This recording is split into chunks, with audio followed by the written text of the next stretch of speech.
২১ মানে চাঁদাবাদ সন্ত্রাসী ভোট ডাকাতদের কাছে মাথা নত না করা, এটাই আমার কাছে এবার ২১-এর শপথ।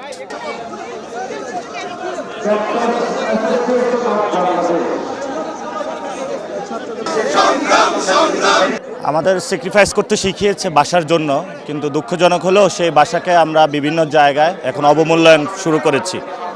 তো আজকে ২১-এর প্রহরে আসলাম। আমার কাছে ২১ মানে চাঁদাবাজদের কাছে মাথা নত না করা, ২১ মানে চাঁদাবাদ সন্ত্রাসী ভোট ডাকাতদের কাছে মাথা নত না করা, এটাই আমার কাছে এবার ২১-এর শপথ।